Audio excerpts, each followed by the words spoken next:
Welcome back to the new mini blog.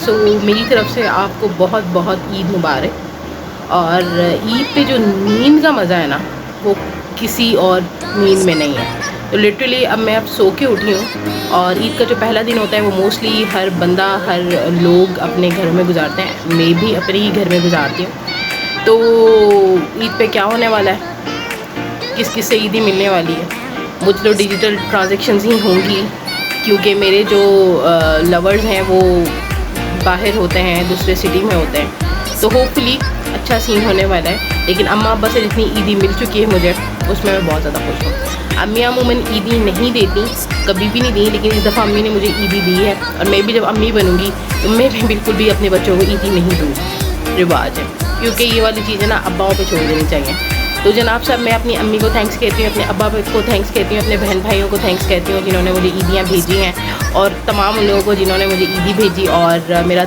ये जो दिन है आज का वो बहुत फिट बनाया। तो होपफुली आपको मेरी जो व्लॉग है वो पसंद आएगा। अपना बहुत ज़्यादा ख्याल रखिएगा। मिलते हैं ब्रेक के बाद। खैर ब्रो, सीन कुछ यूँ है कि ईद का पहला दिन है और ईद के पहले दिन में मीठा तो लाजमी है। तो हमने सोचा कि भाई खीर बनाई जाए और खीर में अम्मा की ज़रा थोड़ी सी मदद की जाए। तो मैंने ज़रा अम्मी की अपनी हेल्प की है और उनकी हेल्प के साथ साथ जो ना खीर को हमने बनाया है। और बहुत सारा इतना इतना इतना मीठा हो चुका है कि अब हम सोच रहे हैं कि यार अब क्या करें। लोगों में बांट दिए, तकसीम कर दिए हैं। और अपनी जो खुशियाँ हैं जब आप बनाएं तो लोगों में ज़रूर तकसीम करें। वो इन टर्म्स ऑफ खाना पीना हो, वो इन टर्म्स ऑफ ईदी हो, या इन टर्म्स ऑफ अपने अच्छे अल्फाज हो, लेकिन अपनी ईद को जो ना दोबारा आप अपने दूसरों के साथ भी करें। तो ब्रो, ये है मेरे कपड़े, जूते, परफ्यूम, बैग, ज्वेलरी। लेकिन इसमें से जो मैंने यूटिलाइज़ किया है वो है कपड़े, परफ्यूम, रिंग्स, ज्वेलरी साइड पे कर दी क्योंकि वो मुझे अच्छी नहीं लग रही थी पहन के। फिर वो जूता भी साइड पे कर दिया, दूसरा जूता ले लिया। बैग मुझे चेंज करने में बहुत हल्की सी होती है, आवाज़ारी होती है, तो मैंने वो भी नहीं चेंज किया। मैंने कहा यार पुराना है तो पुराना है, किसी को क्या पता कि पुराना बैग है कि नया बैग है। और किसी को पता भी है तो यार हू केयर्स बेबी। सो जनाब, ये थे मेरे कपड़े आज के ईद के। और होपफुली आपने मेरा फुल लुक देख लिया होगा और आपको लगा होगा कि हाँ यार बंदी जो है ना, बहन जो है ना आपकी बहुत अच्छी लग रही है। तो ये कुछ चीज़ें हैं जो कि एसेंशियल्स होती हैं लड़कियों के लिए। और इसमें बहुत सारी लड़कों को जो ना चीज़ों का नाम भी नहीं बताऊँगी, खैर पता होने भी नहीं चाहिए उनको, उनका कोई काम ही नहीं है इन चीज़ों से। तो मैं आपको बताऊँ ये सारी चीज़ें तो मैंने यूज़ नहीं की थी, इसमें से कुछ चीज़ें मैंने यूज़ की। तो आपने मेरा फुल लुक देख लिया होगा कि बहन का मेकअप कैसा लग रहा था और बहन को मेकअप करना आता है कि नहीं आता। लेकिन मुझे इतना मेकअप करना आता है कि मुझे कहीं पार्टी वेयर में जाना हो तो मुझे किसी पाउडर की ज़रूरत नहीं होती। तो जनाब साहब, ये है एक पतीला और उसमें है दूध, और दूध मैं आपको दिखा रही हूँ कितना है। तो ये तकरीबन 15 किलो दूध था जिसका हमने बनाना था शीर खुरमा।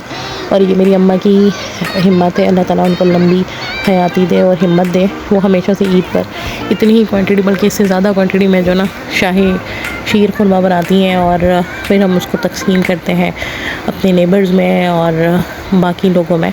तो ये हमने पकने के लिए रख दिया था ईद के दिन। और अब इसमें जो मेवे ज़्यादा डलते हैं वो मैं आपको दिखा देती हूँ। लेकिन उससे पहले ये बता दूँ कि इसमें मेरा जो किरदार है वो इतना ही है जितना मैं आपको दिखा रही हूँ। ये मैंने चम्मच उठाया और ये मैंने दूध को ऐसे करके नापा। और ये मैं आपको सिर्फ दिखाना चाह रही हूँ दूध में कितना पानी मिलावट करते हैं यार ये लोग, कितने गंदे लोग होते हैं। एनीवेज़, हम आपको ये बताएंगे जनाब साहब, मेरा इसमें कोई किरदार नहीं है, सिर्फ एक चम्मच खिलाने की हद तक ही है या वीडियो बनाने की हद तक है। मैंने अम्मी को 2-4 बातें कर ली खड़े होकर और अम्मी को अप्रिशिएट कर दिया, अम्मा जी आपकी हिम्मत है कि आप ये अच्छी तरीके से बना रही हैं। तो ये जनाब साहब भाई बादाम थे जो कि हमने पानी में भिगो दिए थे ताकि इसका छिलका उतार के इसको काट लिया जाए। ये खोपरा था, ये थे छुहारे, उनको भी पानी में भिगो दिए थे क्योंकि काटने में आसानी हो जाए। तो जनाब साहब, हमारी दूध में आ चुका था उबाल। पहले उबाल के बाद हमने चूल्हे को हल्का किया और जो है ना, लेकिन हमने इसको पकने दिया ताकि 2-3 दफ़ा उबाल आ जाए तो जो ना बाकी चीज़ें ओके ऑन टाइम हो जाए, ऑन सेट हो जाए। तो ये उबाल आता रहा और इसको हमने चूल्हे को थोड़ा सा हल्का कर दिया। और उसके बाद हमने जब बादाम भीग चुके थे और बादाम को काटने लगे, तो ये मैंने आपको अपनी खीर बनाते हुए बादाम को बताया था कि बादाम को बेलन से मार लें, पीट लें, कूट लें, ठीक है। लेकिन मेरी अम्मा जो है वो प्रॉपर शेफ़ हैं, तो मेरी अम्मा को हमेशा हर चीज़ बनानी प्रॉपर तरीके से बनाती हैं, वो 2 नंबरियाँ नहीं लगाती। तो वो प्रॉपर इन्होंने बादाम काटे, या अम्मा की ही हौसला है कि वो कर सकती हैं। तो जनाब, हमारी जो शाही खुरमा था वो बन चुका था, शीर खुरमा, पता नहीं मैं शाही खुरमा क्यों कह रही हूँ, आई डोंट नो, ईद है चने बख्शते। तो जनाब सब ये खूबसूरत किस्म का जो ना शीर खुरमा बन चुका था और ये मैं अब खाने लगी हूँ। आपने भी खाना है तो आप अपने घर में बना के खा लें, क्योंकि मैं तो आपको दूंगी नहीं। Thank you so much. चलते हैं अपनी आगे चीज़ों की तरफ। ये मैं आपको इसलिए इतना खोल खोल के दिखा रही हूँ कि इतना ही गर्म था ना कि बस। के जब मैं बैठी हूँ तो मैंने सोचा कि यार चलो कहीं बाहर चलते हैं, और बाहर चलने के लिए हमें ज़रूरत है किसी एक बंदे की जिसको ड्राइविंग आती हो, क्योंकि आपकी जो बहन है ना उसने ड्राइविंग नहीं सीखनी।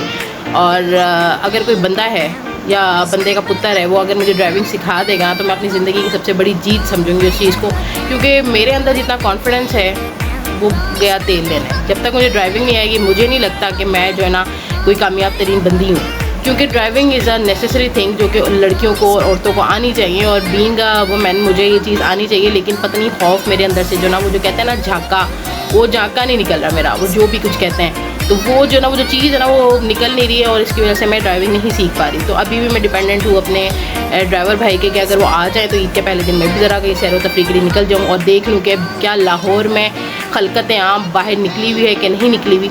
तो मैंने उनसे रिक्वेस्ट की है, आप देखें भाई आते हैं तो हम भी आपको बाहर घुमाने लेके चलते हैं।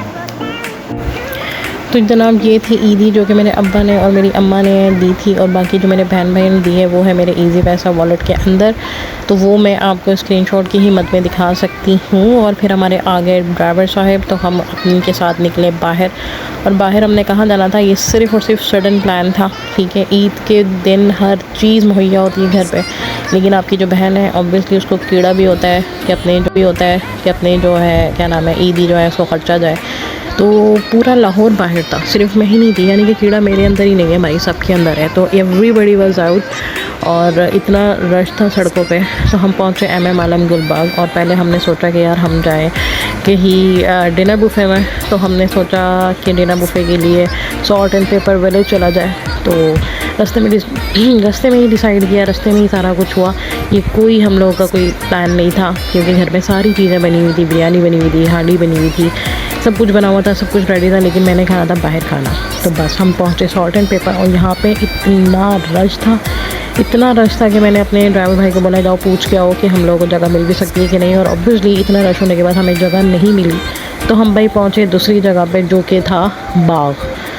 और यहाँ हम पहुँच तो गए, यहाँ का एम्बियंस अच्छा था, यहाँ की लोकेशन बड़ी सुनसान जगह पे थी, लेकिन हम यहाँ पहुँचने के बाद यहाँ पे भी इतना ही रश था और हमें वेटिंग में बिठा दिया गया। वेटिंग में बिठाने के बाद जब हमारा नंबर आया, क्योंकि वहाँ पे फैमिलीज सारी की सारी फैमिलीज़ आई हुई थी और हम कुछ ही लोग थे, तो हम जब हमारा नंबर आया तो हमने टेबल पर पहुँचे। और यहाँ पे लाइटिंग इतनी कोई गंदी थी ना कि मैं चाह रही थी यहाँ से उठ के चली जाऊँ, लेकिन नहीं, हर एंगल से आपकी बहन जो है ना तस्वीरें ले रही थी, पोज बना रही थी कि यार कहीं तो लाइटिंग सेट हो, सीन ऑन हो, लेकिन सीन जो है ना ऑफ हो रहा था, जिसकी वजह से ना मेरी और तप रही थी। क्योंकि मैं अगर कहीं बाहर जाती हूँ ना, मुझे खाने से इतना ज़्यादा शगफ नहीं होता जितना मुझे होता है पिक्चर से। तो मेन्यू हाथ में आ चुका था, तो हमने भाई ऑर्डर किया रेशमी कबाब, हांडी, रायता वायता और खाना शाना और नान शान। तो सबसे पहले वो तोड़ के ला रहे थे क्योंकि ईद थी, तो सबसे पहले वो लेकर आए कबाब, रेशमी कबाब, नान, और उसके बाद तकरीबन 20 मिनट बाद वो लेकर आए हांडी, ठीक है। और हांडी के बाद उन्होंने ना हमसे पूछा रायता चाहिए, ना उन्होंने हमें रायता ला के दिया, ना ही हमें उन्होंने सैलड ला के दिया, ना ही हमें बॉटल्स ला के सर्व की। पता नहीं ईद के दिन ये रेस्टोरेंट वाले ऐसा क्यों करते हैं। खैर बड़ा ही कोई गंदा हमारा एक्सपीरियंस था। और ईद पे अगर आपने अपने घर में खाना खा ले तो ज़्यादा बेहतरी होगी, बाहर जाके खाना खाना बहुत ज़्यादा फजूल खर्ची होगी। और फजूल खर्ची मैं आपको दिखा देती हूँ। जब बिल आया तो पता चला भाई ये बिल है, जितने भी वहाँ पे ऑफ़ थे, वो मेरे पास जितने कार्ड्स हैं उनमें किसी में भी वो ऑफ़ अवेलेबल नहीं थे। तो हमने अपना पूरा बिल पे किया और बड़ा ही दुख हुआ बिल को पे करते हुए, क्योंकि यार मज़ा नहीं आया खाने का और ना ही मज़ा आया एम्बियंस का। तो अब मैंने अपने कदमों का सही इस्तेमाल किया था, और वो सही इस्तेमाल ये था कि मैं घर चली जाऊँ और घर जाके ना मीठा कुछ खाऊँ। ना ही इनके पास कुछ मीठा था, अजीब व गरीब किस्म का जो ना ईद पे लोग पता नहीं ऐसा क्यों करते हैं, जबकि ईद पे इतनी ज़्यादा दुनिया आई हुई होती है, लेकिन ये लोग पता नहीं फजूल इंसान। एनीवेज़ हम पहुँचे अपनी गाड़ी की तरफ और फिर हम निकले अपने घर की तरफ, और मूड ज़्यादा ना ख़राब हो चुका था क्योंकि ईद पे जो ना मोस्टली ऐसे ही होता है, और ये बात मुझे पता थी कि ऐसे ही होना है। लेकिन भाई आपकी बहन क्या कर सकती है, अब दिल का तो कोई हो ही नहीं ना तो चक्करबाजी। मैं आ चुकी हूँ अपने घर और ईद का दिन बहुत ज़्यादा थका देने वाला होता है और ऑब्वियसली मेरा भी बहुत ज़्यादा थका देने वाला था। और जितना मर्ज़ी आप सो लें, लेकिन ईद के दिन की जो नींद होती है ना, वो बहुत अच्छी नींद होती है। ईद का पहला दिन, दूसरा दिन, तीसरा दिन, ये जो आपकी नींदें होती हैं ना, आपने वो पूरी करनी होती हैं। तो आप ज़रा अगर नींद पूरी कर लें तो वो बेहतर रहेगा। नींद तो मैंने पूरी कर ली है और अब कल भी मैंने नींद अपनी पूरी करनी है। लेकिन जहाँ मैं आज घूम फिर के आई हूँ वहाँ का अगर मैं रिव्यू दूँ तो बेहतर है कि अगर आपने पैसे ज़ाया करने तो आप चले जाएं, क्योंकि मैंने ये सोचा था कि ईद पे ना हर जगह मतलब अफरा तफरी का आलम होता है। पहले अगर मैं किसी दूसरी सिटी की बात करूं तो वो भी, वहाँ पे भी यही सीन था। ईद के पहले दिन हमें जो खाना मिला था, ग्रीन, मतलब वो ग्रीन हांडी नहीं थी बिल्कुल भी, लेकिन उसकी जो बोटियाँ थी ना खाने की, वो हरी हो रही थी। और यहाँ पे भी यही सीन था कि यहाँ पे इतनी अफरा तफरी का आलम था, इतना अफरा तफरी का आलम था, लेकिन जो बाग रेस्टोरेंट है ना, वहाँ का जो खाना था ना, वो नहीं मज़ा आया यार। पैसे ज़ाया करने वाला सीन है। व्लॉग को करते हैं यहीं पर ये एंड, और उम्मीद करती हूँ आपको व्लॉग अच्छा लगा होगा। तो अच्छा लगे तो कमेंट में लाजमी बताइएगा। चैनल को सब्सक्राइब कीजिएगा, व्लॉग को लाइक कीजिएगा, आगे शेयर कीजिएगा। अपना बहुत ज़्यादा ख्याल रखिएगा और आपको अगेन ईद मुबारक। अपनी ईद को दोबारा बनाएं, लोगों के साथ घूमें फिरें, मौज करें और इन्जॉय करें। मिलते हैं ब्रेक के बाद।